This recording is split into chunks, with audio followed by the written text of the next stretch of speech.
Hello friends, welcome to my channel. आज हम ladies pant बनाने वाले हैं। इसे आप पेंसिल पैंट या सिगरेट पैंट भी कह सकते हैं। ये जेंट्स पैंट का ही कपड़ा है, इसलिए 1.25 मीटर कपड़ा है और इसका पन्हा 60 इंच का है। यदि आप सादा कपड़ा ले रहे हैं तो आपको 2 मीटर कपड़ा लेना चाहिए। कपड़े को हमने उल्टा एक बार फोल्ड कर लिया है। इसके लिए जो हमने नाप लिया हुआ है यह है लंबाई, कमर, हिप साइज़ और मोहरी। लंबाई है 37, कमर है 32, हिप साइज़ है 40 और मोहरी है 12 इंच। सबसे पहले इस किनार वाले भाग को कट करके हमें हटा देना है। हमने ऊपर की ओर से एक सीधी लकीर खींच ली है ताकि कपड़ा बिल्कुल सीधा रहे और यहाँ से हमने आधा इंच पर एक लकीर खींच ली है। अब यहाँ से हम ऊपर की बेल्ट के लिए निशान लगाएंगे। 2 इंच पर मैं निशान लगा रही हूँ।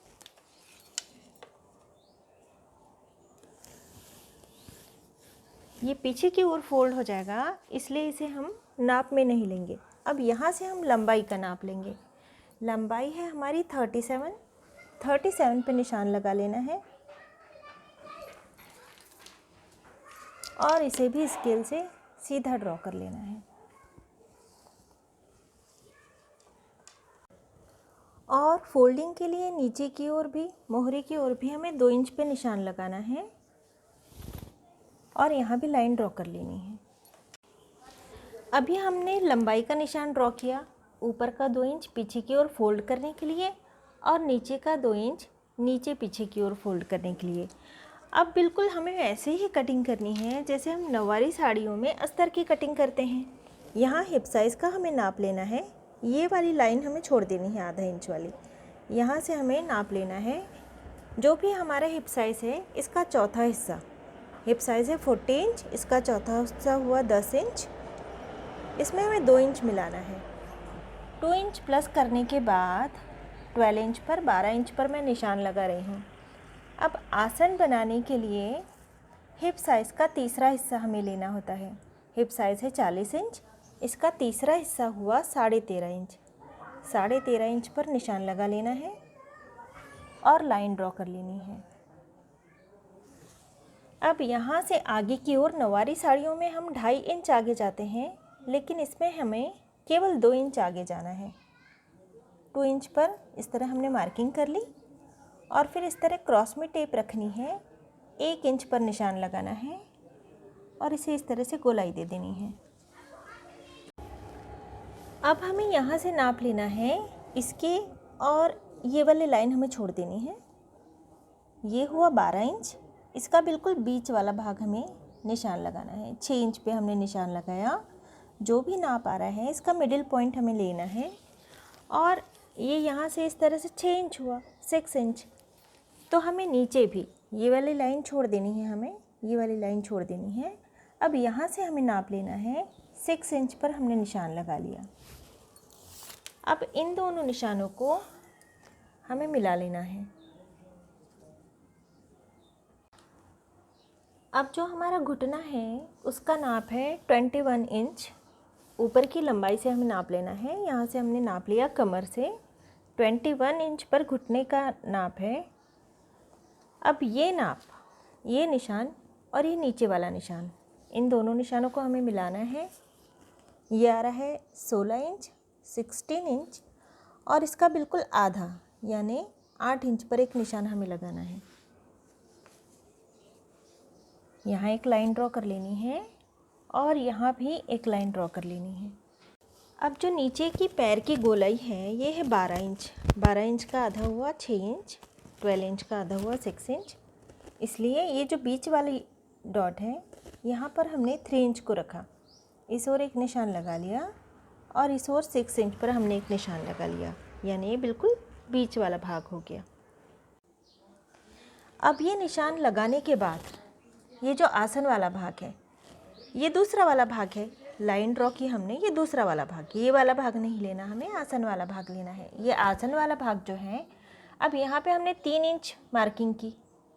जो भी आपका नाप हो उसमें 1 इंच यहाँ पे प्लस कर देना चाहिए। यहाँ पे हमने 3 इंच मार्किंग की, तो अब हम यहाँ से नाप लेंगे। यहाँ से नाप लेंगे 1 इंच मिलाने के बाद 4 इंच पे मार्किंग कर रही हूँ। अब यहाँ पे हमने 1 इंच मिलाया, यहाँ पे हमें 2 इंच प्लस कर देना है, यानी 5 इंच। इससे 1 इंच और ज़्यादा हमने यहाँ पे ले लिया, यानी ये नाप हुआ इससे 1 इंच ये ज़्यादा, इससे 1 इंच ये ज़्यादा, यानी 3 इंच, 4 इंच और 5 इंच। अब ये आसन वाला भाग था, इसलिए हमने यहाँ पे 1 इंच और 2 इंच इस तरह से बढ़ाया। लेकिन ये वाला भाग यहाँ पे हमें ये 3 इंच का है, तो ये वाला भाग हमें 3.5 इंच, केवल आधा इंच बढ़ाना है। यहाँ पर हमें 4.5 इंच, 4.5 इंच पर मार्किंग करनी है, यानी नीचे वाला निशान था 3 इंच पर, फिर 3.5 इंच और ये 4.5 इंच। अब इस आसन वाले भाग से हमें बिल्कुल सीधी लाइन ड्रॉ कर लेनी है। ये जो हमने लाइन ड्रॉ की, अब यहाँ से इस निशान को इस तरह से मिलाना है हमें, बिल्कुल सीधी लकीर नहीं खींचनी है हमें। इस तरह से थोड़ी सी गोलाई देते हुए इस तरह हमने मिलाया। अब यहाँ से हमने सीधी लकीर ड्रॉ की इस तरह नीचे तक, और यहाँ वाला भी भाग हमें इस तरह से सारे डॉट मिला लेने हैं। अब ये वाला भाग, ये आधा इंच मार्किंग वाला भाग, ये हमें ऐसे ही रहने देना है। यहाँ से हमें कटिंग शुरू करनी है और इसे पूरा कट कर लेना है। अब ये वाला भाग कट कर लेने के बाद इसे पलटाकर इस कटिंग वाले भाग में इस तरह से रख देना है। अब हमने ऊपर की ओर एक सीधी लाइन ड्रॉ कर ली है, इसे हम कट करके हटा देंगे। अब यहाँ से हम नाप लेंगे 1.5 इंच, ये हमने 1.5 इंच नीचे की ओर रखा हुआ है, और जो आसन वाला भाग है इसी ओर से हमें ये 1.5 इंच बढ़ाना है। यहाँ से हमें इस तरह क्रॉस में लाइन ड्रॉ कर देनी है, और अब ये वाला भाग यहाँ से भी हमें इसे 2-2 इंच बढ़ा लेना है, और यहाँ से भी हमें 2 इंच बढ़ाना है। अब पहले हम इस तरह लाइन ड्रॉ कर लेंगे, और जो ये वाला आसन हमने कट किया हुआ था बिल्कुल उसी तरह से ये हमने लाइन ड्रॉ की, इस तरह क्रॉस में टेप रखी, 1 इंच पर निशान लगाया और इसे गोलाई दे दी। पीछे के भाग के लिए हम ये बड़ा वाला भाग कट करेंगे। अब इसी तरह से यहाँ से भी 2 इंच इस तरह हम निशान लगा लेंगे, और इन सारे डॉट को हमें मिला लेना है। नीचे वाला भाग बिल्कुल इसी तरह से मार्किंग करनी है, और इस ओर से हमें बिल्कुल भी नहीं बढ़ाना, इस ओर से बिल्कुल इसी तरह हमें मार्किंग कर लेनी है और इसे कट कर लेना है। अब ये कटिंग हो गई है, ये आगे का भाग और ये पीछे वाला भाग। अब सबसे पहले हमें आसन वाला भाग, इस आसन वाले भाग में सिलाई लगा लेनी है, आगे वाले भाग में भी और पीछे वाले भाग में भी। ये इस तरह से 2 पल्ले हैं और ये वाले भी 2 पल्ले हैं। आसन वाले भाग में हमने सिलाई लगा ली है, इस सामने वाले पल्ले में भी हमने आसन वाला भाग सिल लिया है।